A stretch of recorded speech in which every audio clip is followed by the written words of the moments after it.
ನಡಿ ಆಚೆ. ಎಷ್ಟು ಸಾರಿ ಹೇಳೋದು ನಿನ್ಗೆ ಮನೆ ಬಿಟ್ಟು ತೊಲಗು ಅಂತ? ನಿನ್ನಿಂದ ನನಗೆ ಎಷ್ಟು ಅವಮಾನ.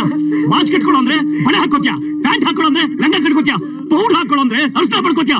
ನಿನಗೆ ಎಷ್ಟು ಹೊಡೆಯೋದು, ಎಷ್ಟು ಹೇಳೋದು? ಅಪ್ಪ, ಒಂದೊಂದ್ಸಲಿನೂ ನೀವು ನನ್ನ ನೋಡಿವಾಗ್ಲೂ ನನ್ನಲ್ಲೇನೋ ತಪ್ಪಿದೆ, ಅದು ನಾನು ಬದಲಾಯಿಸ್ಕೋಬೇಕಂತೀನಪ್ಪ. ಅದ್ ನನ್ ಕೈಲಿಂದ ಆಗ್ತಾ ಇಲ್ಲಪ್ಪ. ನಾನು ಯಾಕೆ ಹೀಗೆ ಮಾಡ್ತಾ ಇದೀನಿ ಅಂತ ತಿಳ್ಕೊಳಕ್ಕೆ ಬುಕ್ಸು ನೆಟ್ಟು ಅಂತ ತೆಗೆದು ನೋಡ್ದೆ ಅಪ್ಪ. ಅದಕ್ ಕಾರಣ ಹಾರ್ಮೋನ್ ಚೇಂಜ್ ಅಂತಪ್ಪ. ಬೇಡ ಅಪ್ಪ, ದಯವಿಟ್ಟು ನನ್ನನ್ನ ಈ ಮನೆಯಿಂದ ಹೊರಗಾಕ್ಬೇಡಪ್ಪ. ನನಗೆ ಉಪದೇಶ ಮಾಡ್ತೀನೋ? ಹೊಡಿಬೇಡಿ ಅಪ್ಪ. ಹಾಗೆ ರೋಡ್ಗೆ ಬಿದ್ದ ನಾನು ಹಸಿವಿನಿಂದ ಅಲೀತಿರುವಾಗ ಅಕ್ಬರ್ ಭಾಯಿ ನನ್ನ ನೋಡಿದ್ರು. ಬೇಟ ಭೂಕ್ಲಗೆ ಯಾಕೆ? ಅವರು ಮಾತಾಡಿದ ಭಾಷೆ ನನಗೆ ಅರ್ಥ ಆಗ್ಲಿಲ್ಲ. ಆದ್ರೆ ಅವರಿಗೆ ನನ್ನ ಹಸಿವು ಅರ್ಥ ಆಯ್ತು. ನನ್ನ ಅವ್ರ ಮನೆಗೆ ಕರ್ಕೊಂಡು ಹೋದ್ರು.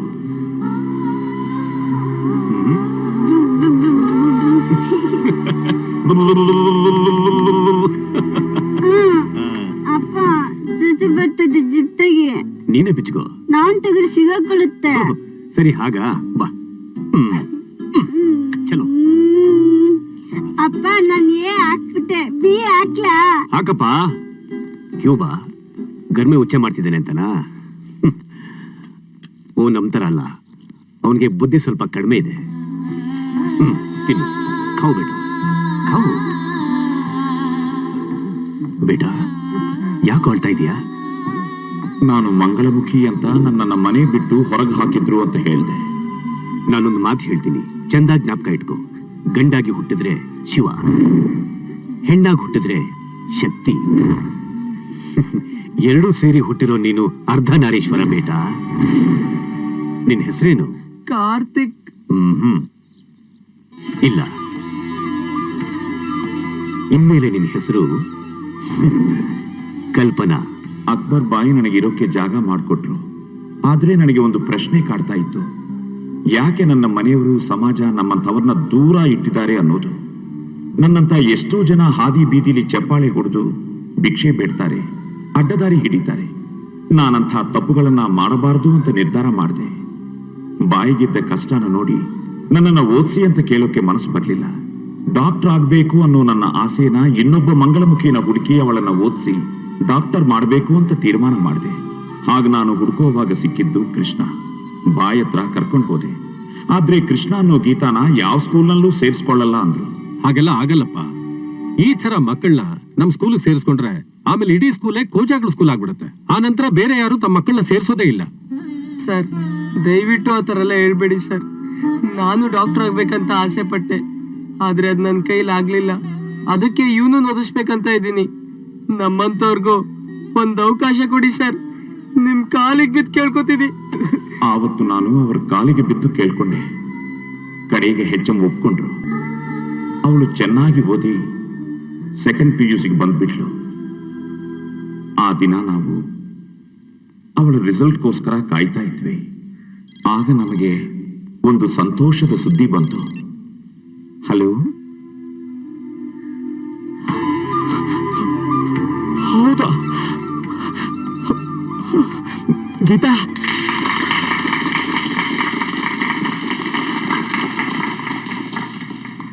ಎಲ್ರಿಗೂ ನಮಸ್ಕಾರ. ನಿಮಗೆಲ್ರಿಗೂ ಒಂದು ಸತ್ಯ ಹೇಳಬೇಕು.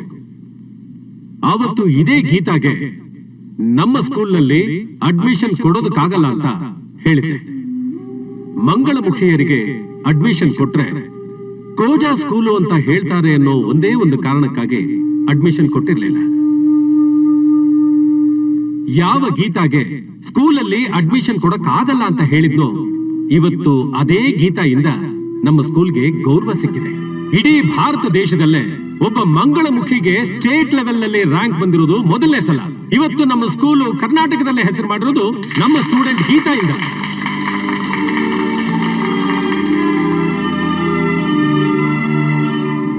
I am really proud of you Geetha. Please give her a big hand.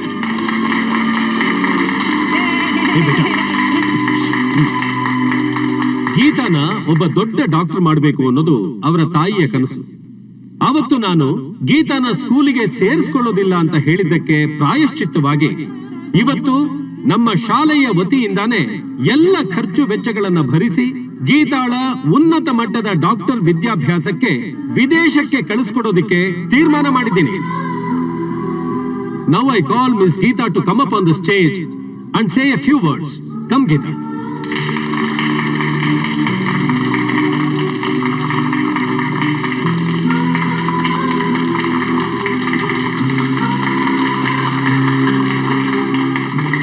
Say a few words.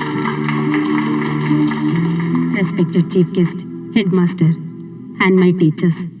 ನನಗೆ ತುಂಬಾ ಸಂತೋಷ ಆಗ್ತಾ ಇದೆ. ನನ್ಗೆ ಏನ್ ಮಾತಾಡ್ಬೇಕು ಅಂತ ಗೊತ್ತಾಗ್ತಾ ಇಲ್ಲ. ಇದಕ್ಕೆಲ್ಲ ಕಾರಣ ನನ್ನ ಅಮ್ಮ.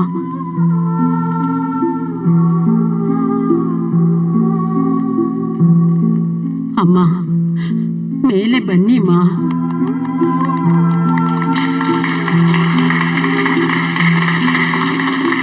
ಕಲ್ಪನಾ, ऊपर जाओ, ಹೋಗು.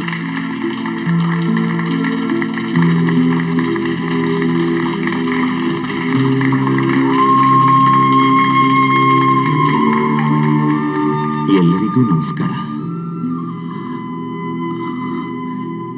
ಈ ಪ್ರಪಂಚದಲ್ಲಿ ತುಂಬಾ ಶ್ರೇಷ್ಠವಾದದ್ದು ಏನಾದ್ರೂ ಇದೆ ಅಂದ್ರೆ ಅದು ಕೃತಜ್ಞತೆ ಹೇಳೋದು. ನಾನಿಲ್ಲಿ 3 ಜನಕ್ಕೆ ಕೃತಜ್ಞತೆ ಹೇಳೋಕೆ ಇಷ್ಟಪಡ್ತೀನಿ. ನಾನು ಗೀತಾ ಇಲ್ಲಿ ನಿಂತಿದ್ದೀವಿ ಅಂದ್ರೆ ಅದಕ್ಕೆ ಕಾರಣ ಅಕ್ಬರ್. ಇವರು ಮಾತ್ರ ನಮ್ಮನ್ನಾವತ್ತು ಸಾಕಿ ಸಲಹದೆ ಇದ್ದಿದ್ರೆ ಆವತ್ತೇ ನಾವಿಬ್ಬರು ಅನಾಥರಾಗ್ತಿದ್ವಿ.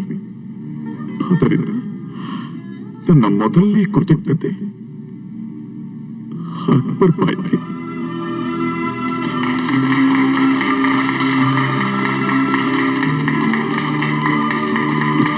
ಧನ್ಯವಾದ ಕಲ್ಪನಾ.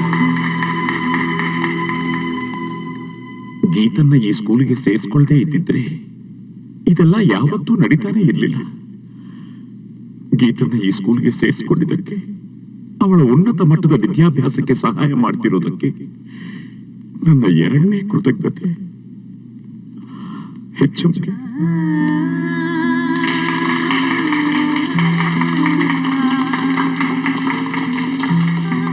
ಕೊನೆಯದಾಗಿ ನನ್ನ ಕನಸನ್ನ ನನಸಾಗಿ ಮಾಡಿದಕ್ಕೆ ನನ್ನ 3ನೇ ಕೃತಜ್ಞತೆ ಗೀತನ್ಗೆ.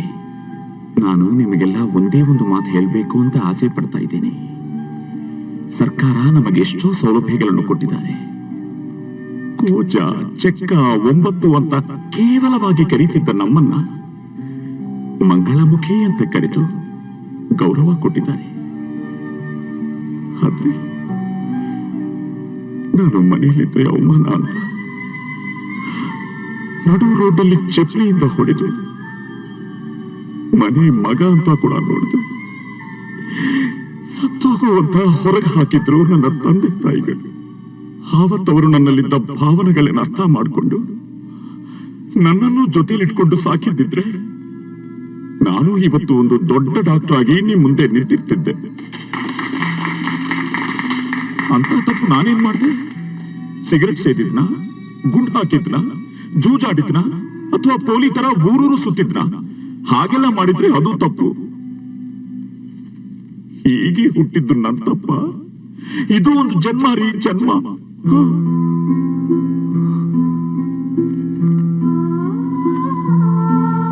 ನಂತರನೇ ಮನೆಯವರಿಂದ ಛೀ ಇತ್ತು ಅಂತ ಅನಿಸ್ಕೊಂಡು ಹೊರಗೆ ಬಿದ್ದವಳೆ ಈ ಗೀತಾ.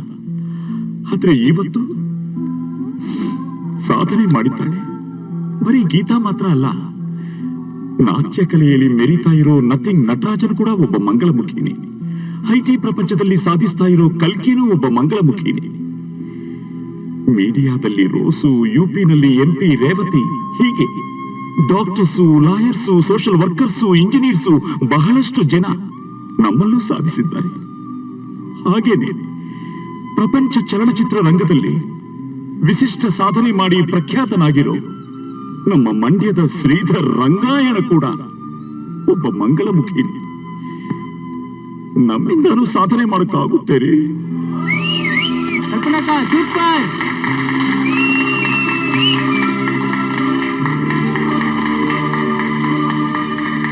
ನಾನು ನಿಮ್ಮನ್ನೆಲ್ಲ ಒಂದೇ ಒಂದು ಕೇಳ್ಕೋತೀನಿ. ನಿಮ್ಮನೇಲೂ ನಮ್ ತರ ಮಕ್ಕಳಿದ್ರೆ ಅವರನ್ನ ಮನೆಯಿಂದ ಹೊರಗೆ ಹಾಕಬೇಡಿ. ಅವರನ್ನ ಅನಾಥರನ್ನಾಗಿ ಮಾಡಿ ಅವರ ಬಾಳನ್ನ ಹಾಳು ಮಾಡಬೇಡಿ. ಅವರಿಗೆ ಪ್ರೀತಿ ಕೊಟ್ಟು ಸಲಹೆ, ಗೌರವ ಕೊಡಿ. ನಾನೇನಾದ್ರೂ ತಪ್ಪಾಗಿ ಮಾತಾಡಿದ್ರೆ ಕ್ಷಮಿಸ್ಬಿಡಿ. ದಯವಿಟ್ಟು ಕ್ಷಮಿಸ್ಬಿಡಿ. ಆಶೀರ್ವಾದ ಮಾಡಿ ಅಮ್ಮ. ಚೆನ್ನಾಗಿರಮ್ಮ. ಗೀತಾ, ನೀನು ಡಾಕ್ಟರ್ ಓದಬೇಕು ಅನ್ನೋ ಉದ್ದೇಶದಿಂದ ಹಗಲು ರಾತ್ರಿ ಅಂತ ನೋಡದೆ ಮುಸುರೆ ಪಾತ್ರಗಳನ್ನು ತೊಳೆದೆ, ಹೂ ಮಾರ್ದೆ, ಇಂಥ ಎಲ್ಲಾ ಕೆಲಸಗಳನ್ನು ಮಾಡಿ 25 ಲಕ್ಷ ರೂಪಾಯಿಯನ್ನ ಸೇರಿಸಿ ಬ್ಯಾಂಕ್ನಲ್ಲಿಟ್ಟಿದ್ದೀನಿ. ಆದ್ರೆ ನಿನ್ನ ಡಾಕ್ಟರ್ ವಿದ್ಯಾಭ್ಯಾಸದ ಎಲ್ಲಾ ಖರ್ಚುಗಳನ್ನು ಸ್ಕೂಲೇ ಕೊಡ್ತಾ ಇದೆ. ಈಗ ಹಣನ ಏನಮ್ಮ ಮಾಡ್ಲಿ? ಅಮ್ಮ, ನನ್ಗೊಂದು ಆಸೆ ಇದೆ ಅಮ್ಮ. ಏನಮ್ಮ ಅದು? ಹೇಳಮ್ಮ. ನೀನೇನೇ ಆಸೆ ಪಟ್ರು ಕಲ್ಪನಾ ನಿನ್ನ ಆಸೆನ ತೀರಿಸ್ತಾಳೆ. ಅಮ್ಮ, ನಾನ್ ಡಾಕ್ಟರ್ ವಿದ್ಯಾಭ್ಯಾಸ ಮುಗಿಸ್ಕೊಂಡು ಬಂದು ಒಳ್ಳೆ ಹಾಸ್ಪಿಟಲ್ ಕಟ್ಸಿ ಬಡವ್ರಿಗೆಲ್ಲ ಫ್ರೀ ಟ್ರೀಟ್ಮೆಂಟ್ ಕೊಡ್ಬೇಕು ಅನ್ಕೊಂಡಿದ್ದೀನಮ್ಮ. ನಿನ್ ಮಾತು ಕೇಳಿ ತುಂಬಾ ಸಂತೋಷ ಆಗ್ತಿದೆ ಅಮ್ಮ. ಯೋಚನೆ ಮಾಡಬೇಡ. ಇರೋ ಹಣದಲ್ಲಿ ಒಂದು ಒಳ್ಳೆ ಜಾಗ ಖರೀದಿ ಮಾಡೋಣ. ನೀನ್ ಓದ್ ಮುಗಿಸ್ ಬಂದ್ಮೇಲೆ ಅದೇ ಜಾಗದಲ್ಲಿ ನಿನ್ನಾಸೆ ತರಾನೇ ಒಂದು ಆಸ್ಪತ್ರೆ ಕಟ್ಸಿ ಎಲ್ಲರಿಗೂ ಉಚಿತವಾದ ಚಿಕಿತ್ಸೆ ಸಿಗೋ ಹಾಗೆ ಮಾಡೋಣ. ಸರಿನಾ? ಸರಿಮಾ. ಬಾಯ್ ಮಾ, ಬಾಯ್.